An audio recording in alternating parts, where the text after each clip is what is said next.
ఇంటి స్థలాల రిజిస్ట్రేషన్‌కి సంబంధించి, అలాగే డాక్యుమెంట్ ఈకేవైసీకి సంబంధించి కామెంట్ సెక్షన్‌లో ఏవైతే ప్రశ్నలు అడిగారో, ఆ ప్రశ్నలకు ఈ వీడియోలో సమాధానాలైతే తెలుసుకుందాం. మొదటి ప్రశ్న చూసినట్లయితే డాక్యుమెంట్ రిజిస్ట్రేషన్ ప్రాసెస్‌లో లీగల్ హెయిర్ పెట్టడానికి, అలాగే ఆధార్ నంబరు, ప్లాట్ నంబర్‌లు మార్చడానికి అవకాశం ఉంది అని మీరు గత వీడియోలో చెప్పారు కదా! కానీ మా వీఆర్ఓని అడిగితే అలాంటి ఆప్షన్ అనేది లేదని అయితే చెప్తున్నారు. దానికి సొల్యూషన్ ఏంటని అయితే అడుగుతున్నారు. మీరు ముందుగా ఆ యొక్క వివరాలనేవి మార్చాలంటే, అంటే డెత్ అయిన వారు ఎవరైతే ఉన్నారో వారికి లీగల్ హెయిర్‌గా ఎవరినైనా పెట్టాలన్నా, లేదంటే ఆధార్ నంబర్ గాని, ప్లాట్ నంబర్ మార్చాలన్నా, అలాంటి వివరాలన్నీ మార్చాలి అంటే, ముందుగా మీ అప్లికేషన్ అనేది పంచాయతీ సెక్రటరీ లాగిన్‌లో రిజెక్ట్ అనేది చేయవలసి ఉంటుంది. మేము పలానా రీజన్ వల్ల రిజెక్ట్ చేస్తున్నాము అని పంచాయతీ సెక్రటరీ లాగిన్‌లో రిజెక్ట్ చేస్తే, ఆ అప్లికేషన్ అనేది తహసీల్దార్ లాగిన్‌కి అయితే వెళ్ళడం జరుగుతుంది. ఆ తహసీల్దార్ లాగిన్‌లో ఆ వివరాలనేవి మార్చడానికి అవకాశం అయితే ఉంటుంది. పంచాయతీ సెక్రటరీ లాగిన్‌లో మీ అప్లికేషన్ అనేది రిజెక్ట్ చేసిన తర్వాత, మీ అప్లికేషన్ నంబర్ తప్ప మిగతా వివరాలన్నీ మార్చడానికి తహసీల్దార్ లాగిన్‌లో ఆప్షన్ అయితే ఇవ్వడం జరిగింది.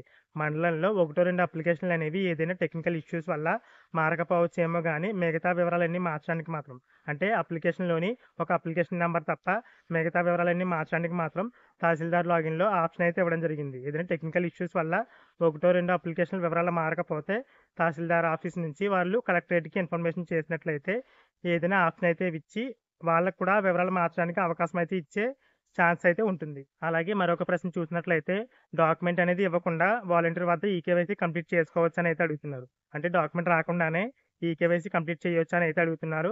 అలా అయితే కంప్లీట్ చేయకూడదు. ఎందుకంటే మీరు ఈకేవైసీ కంప్లీట్ చేసేటప్పుడు అక్కడ కన్సెంట్ అయితే ఇస్తున్నారు. మాకు డాక్యుమెంట్ అనేది అందింది. అందుకోసం మేము ఈకేవైసీ చేస్తున్నాం అనేసి.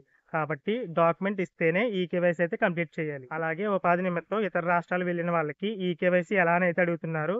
వాలంటీర్ లాగిన్‌లో సెర్చ్ ఆప్షన్ అయితే ఉంది కాబట్టి మీరు ఏపీ బోర్డర్ వరకు వచ్చి ఎవరో ఒక వాలంటీర్ వద్ద సెర్చ్ ఆప్షన్‌లో మీరు డాక్యుమెంట్ తీసుకున్నట్లయితే ఈకేవైసీ అయితే కంప్లీట్ చేసుకోవచ్చు. అలాగే ఈ డాక్యుమెంట్ అనేది వచ్చిన తర్వాత ఆ డాక్యుమెంట్ ద్వారా మేము బ్యాంక్‌లో లోన్ తీసుకోవచ్చా అని అయితే అడుగుతున్నారు.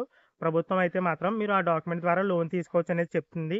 కానీ బ్యాంక్ వాళ్ళు కూడా ఒప్పుకోవాలి కదా లోన్ ఇవ్వడానికి. ఇక ఈ డాక్యుమెంట్ వచ్చిన తర్వాత ఈకేవైసీ కంప్లీట్ చేయడానికి చివరి తేదీ ఎప్పుడని అయితే అడుగుతున్నారు. ప్రస్తుతానికి ఇంకా రిజిస్ట్రేషన్‌లు అయితే చేస్తున్నారు కాబట్టి ప్రస్తుతానికైతే ఈకేవైసీ చివరి తేదీ అంటూ ఏమీ లేదు.